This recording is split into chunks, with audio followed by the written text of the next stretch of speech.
Hello बच्चों, let's read the question. The question says discuss the importance of graphical study of uniform motion of an object in one dimension. ठीक है बच्चों, इस question के अंदर हमें क्या दे रखा है कि अगर कोई ऑब्जेक्ट अगर हमारा वन डायमेंशन के अंदर यूनिफॉर्म मोशन कर रहा है तो उसकी ग्राफिकल स्टडी की इंपॉर्टेंस क्या है। ठीक है बच्चों, और उससे हमें मिलेगा क्या, इंपॉर्टेंस का मतलब उससे हमें क्या मिलेगा।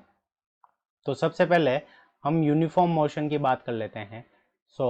यूनिफॉर्म मोशन, ठीक है बच्चों, यानी यूनिफॉर्म मोशन होता क्या है उसके बारे में हम सबसे पहले समझ लेते हैं। यूनिफॉर्म मोशन, अब यूनिफॉर्म मोशन की जो हमारी डेफिनेशन होती है, यूनिफॉर्म मीन्स क्या होता है, इक्वल।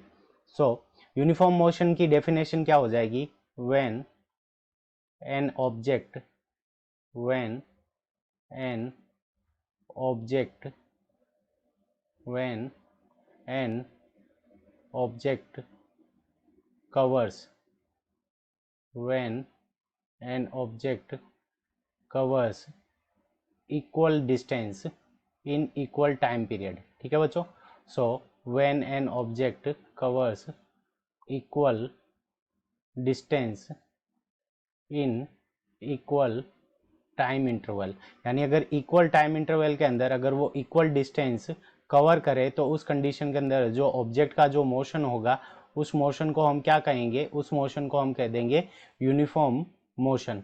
तो इसको हम एक एग्जाम्पल से समझ लेते हैं, इक्वल टाइम पीरियड। अब जब हम एग्जाम्पल कंसिडर कर रहे हैं तो मान लेते हैं कि कोई ऑब्जेक्ट क्या कर रहा है कि एक सेकंड के अंदर वो जो डिस्टेंस ट्रेवल कर रहा है वो हमारी कितनी है, विद इन 1 सेकेंड, तो उसकी डिस्टेंस हमारी कितनी हो गई, 5 मीटर्स। ठीक है बच्चों, अब एक सेकंड के बाद में जब 2 सेकंड टाइम पीरियड हो जाता है तो उस कंडीशन के अंदर जो डिस्टेंस हो जाती है वो हमारी कितनी हो जाती है, 10 मीटर्स हो जाती है। अब 3 सेकंड के बाद में हमारी जो डिस्टेंस हो जाती है वो कितनी हो जाती है, वो हो जाती है हमारी टोटल डिस्टेंस हमारी कितनी हो जाती है, 15 मीटर्स। तो इस तरह से हमारा कोई ऑब्जेक्ट है वो इस तरह से मूव कर रहा है। तो अब हम इसका ग्राफ ड्रॉ कर लेते हैं। ठीक है बच्चों, तो ये हमारा सबसे पहले यहाँ पे x हमारा क्या हो गया, डिस्प्लेसमेंट हो गया, और यहाँ पे t हमारा क्या हो गया, टाइम पीरियड हो गया। ठीक है बच्चों, अगर टाइम पीरियड 1 सेकेंड है उस कंडीशन के अंदर जो डिस्प्लेसमेंट है वो हमारा कितना है, 5 मीटर्स। जब हमारा time is equals to 2 seconds हो जाता है तो उस कंडीशन के अंदर जो डिस्प्लेसमेंट है वो हमारा कितना है, 10 मीटर्स है। ठीक है बच्चों, तो इस तरह से हमारा जो ऑब्जेक्ट होता है तो वो मूव करता है। तो यहाँ से हमारे पास में ये यूनिफॉर्म मोशन और उसका ग्राफ आ गया। तो यहाँ से हम क्या कर सकते हैं, एट एनी इंस्टेंट। तो अब इसकी डिस्कशन कर लेते हैं कि हमारे जो बेनिफिट्स है वो क्या है। तो सबसे पहले at any instant, at any instant यानी एट एनी इंस्टेंट यानी किसी भी टाइम के ऊपर, एट एनी टाइम कर लेते हैं।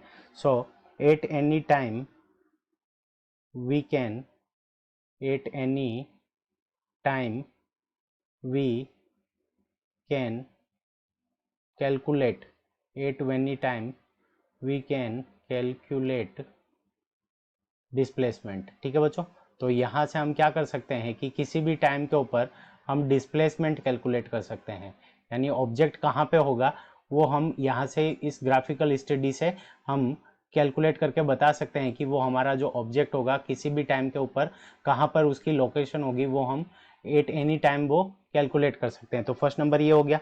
अगर हम वेलोसिटी टाइम ग्राफ बनाएं, ठीक है बच्चों, वेलोसिटी टाइम जब ग्राफ बनेगा यूनिफॉर्म मोशन के लिए तो वो हमारी क्या होगी कि यूनिफॉर्म लाइन होगी। ठीक है बच्चों, यानी एक क्या हो जाएगी, एक लाइन होगी जो क्या हो जाएगी, हमारी एक्स एक्सिस के पैरेलल हो जाएगी, यानी जो टाइम वाली जो एक्सिस है उसके पैरेलल हो जाएगी। और इस ऑब्जेक्ट की जो हमारी वेलोसिटी है वो कितनी है, 5 मीटर पर सेकेंड। ठीक है बच्चों, 5 मीटर पर second.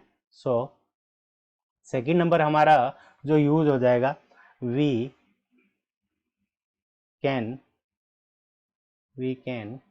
Calculate we can calculate velocity. ठीक है बच्चों, तो हम क्या कर सकते हैं कि यूनिफॉर्म मोशन ग्राफ से हम क्या कर सकते हैं कि वेलोसिटी की वैल्यू कैलकुलेट कर सकते हैं।